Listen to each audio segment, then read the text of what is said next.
Hey everybody, welcome to another episode of Talking Movies with D, and that's me. Here on the show we give you the latest in everything movie news related and break it down to what it all means. I'm your host Derek Woodrum, actor, model, and big movie buff, as you guys can tell from the Deadpool shirt. And I'm here to give you the best movie news I got for you today. And the biggest thing that came out today is actually casting news, and it has to do with Felicity Jones, who's actually being nominated for an award this year, Best Actress award this year, for her role in The Theory of Everything. It's been confirmed that she is actually going to be in the new Star Wars spinoff movie that will come out in 2016 of next year in December. There's not much known about it except for the fact that she's being cast in and she's going to play a major role. But there's a lot of speculation going on about it being the first spinoff movie. And let me just tell you the things I do know and then the speculation. So the things we do know is that Felicity Jones is going to be cast and she's going to play a pretty big role. And that Gareth Edwards, the guy who directed Godzilla, which was a pretty good movie. Kind of teased a lot, which kind of was annoying, but the ending and the whole fight scene was great. So I have high hopes for that.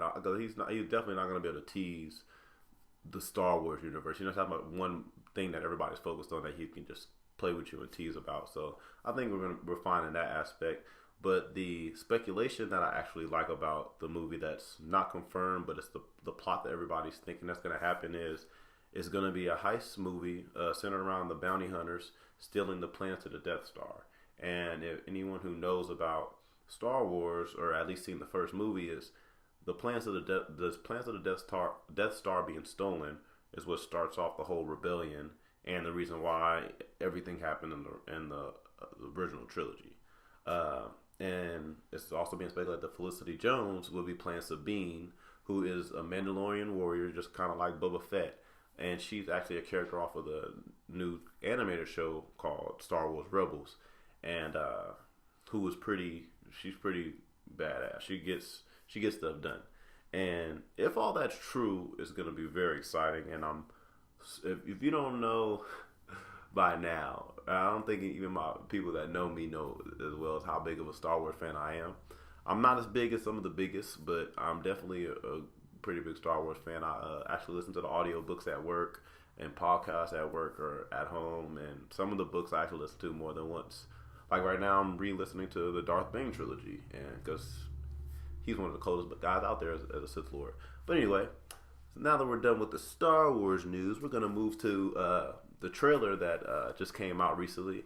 I actually watched the Red Band trailer. I would suggest, unless you like explicit material, which that depends on the person, I would say let's watch the regular trailer and not the Red Band if you don't like to see everything. But it's a trailer for Straight Outta Compton, and for anyone who knows what Straight Outta Compton means, is actually one of the hit singles from the group NWA. And the the movie's about their life, their coming together, their ins and outs. Like, I don't know exactly how in depth they're gonna go, or like how long the story's actually gonna go to say where they're going from where they start to where they are now, or where they're cutting it out at. But it's being directed by Gary Gray, who gave us Set It Off, Law Abiding Citizen, Friday, and he does a lot of music videos. And I gotta laugh at that picture because the first time I ever really saw this director was in Set It Off, and he was in the car or whatever. But then it's produced by Dr. Dre and Ice Cube, so we don't have the issue that happens with a lot of biopics to where we won't get, like in a Aaliyah movie and a Whitney Houston movie, they wouldn't let them use their music. Or in Selma, the Martin Luther King movie, they wouldn't let us use his actual speeches. But on this movie, since it's Dre and Ice Cube, we're gonna get their actual music, and it's gonna be, they're making a movie about themselves, so granted, some stuff might not be 100% accurate, but I think they'll stay true to it just because of with Eazy-E passing and stuff like that. They want to definitely shed light on the whole situation and stay truthful as possible, I believe. And it's just it's gonna be it's an inspiring story. If you're a fan of hip hop, you definitely should see it because they're the reason why part of the reason why rap is the way it is now, which you could say yay or nay about how good or great or bad it is now. But I mean, they have Paul Giamatti in there playing. I'm not sure who he's portraying exactly, but I mean, he's a great actor from 12 Years a Slave, and I mean, he was in Amazing Spider-Man 2 and plenty of other movies. But he's a great actor. And then you have Ice Cube.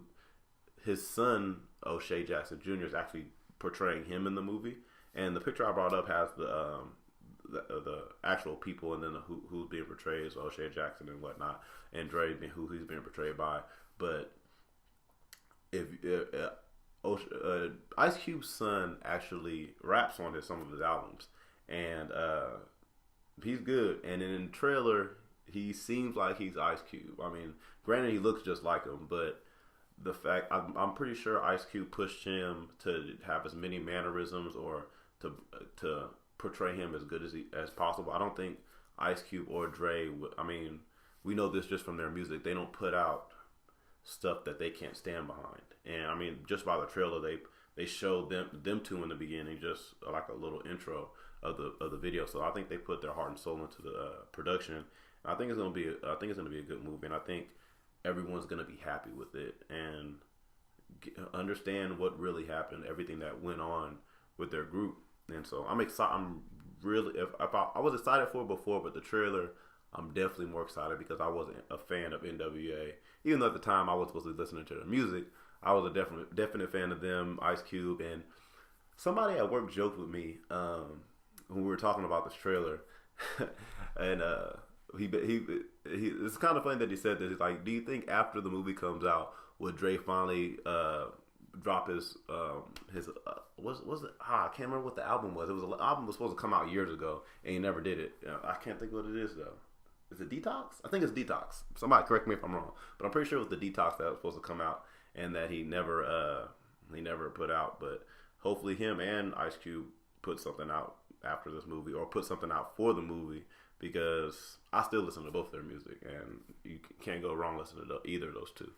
But anyway, and I'm sorry, hold on. And on top of that, the stuff that goes on in the movie, and that happened back then, it's still going on now. Like, they have to deal with a lot of the government trying to stop them from using their freedom of speech, and the whole thing on gang violence, and police versus the man now, or guys in the hood, gangsters or whatnot.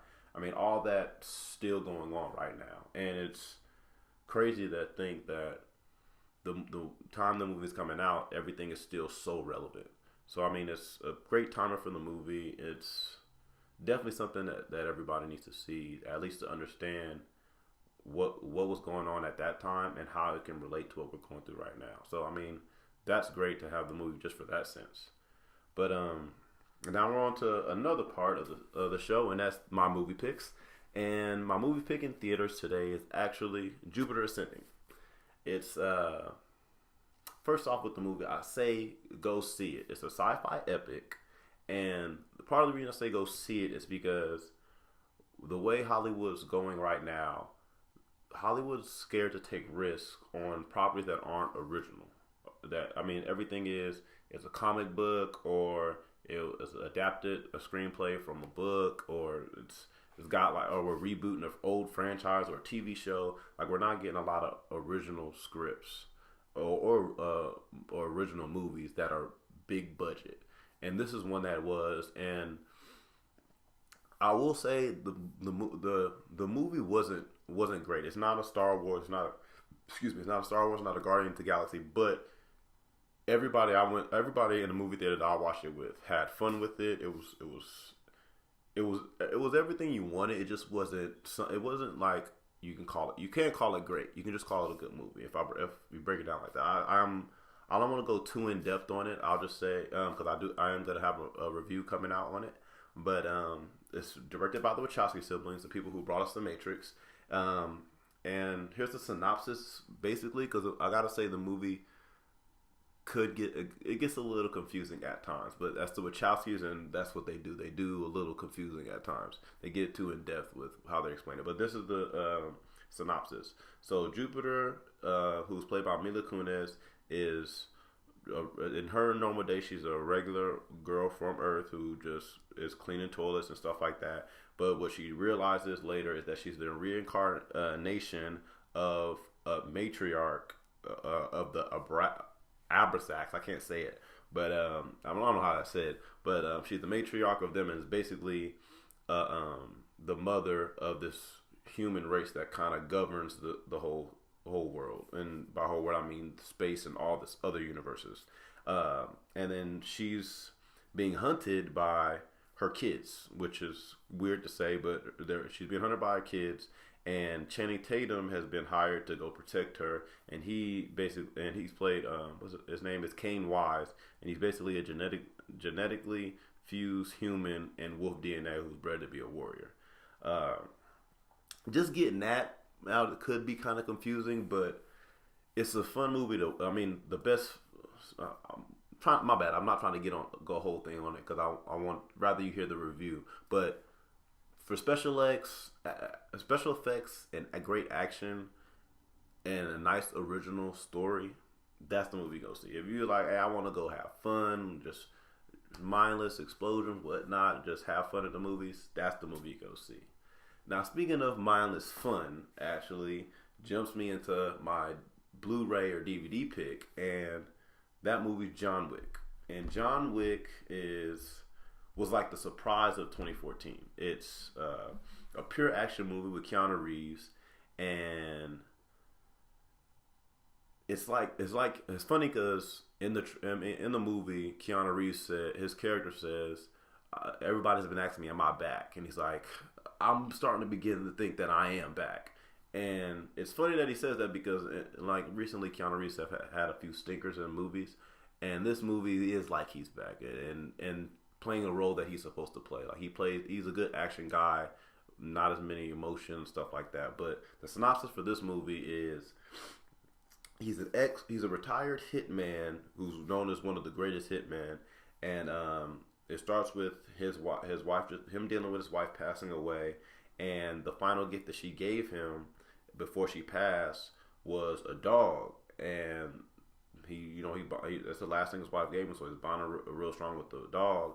And what happens is his ex-boss's son, who doesn't know who he is, the son doesn't know who he is, comes and beats him up, kills his dog, and takes his car. So what happens then? Like, this guy's a highly trained hitman, and his prized possession, his last thing from his dead wife, who he loved, was killed. I mean, it's a dog. You killed a dog. Well, why you don't kill a dog, man? So, I mean, I'm not gonna tell you what happens in the movie, but it's a revenge story, and it's a revenge story to see. I mean, Keanu Reeves is shooting people left and right, beating them up all different kind of ways. It's great fun to see. And one thing, and the movie actually did good in the box office, so I hope they make another one. And if they do, I want to see a movie about Keanu Reeves' character still, but I also want to see, in the movie, there's this hotel where all the hitmen and everybody in that world go. It's called the Continental, and the way they do everything in the hotel is like, hey, or here, it don't matter if you got a hit on this person, if they're in the hotel, you can't touch them. Like, they got all these special rules. They got gold coins that get you in certain places. You pay with these coins and all that kind of stuff. The world is pretty cool, especially the Continental. I really want to see more of that world, especially in the hotel. But excuse me. Anyway, that's all I have for you guys today.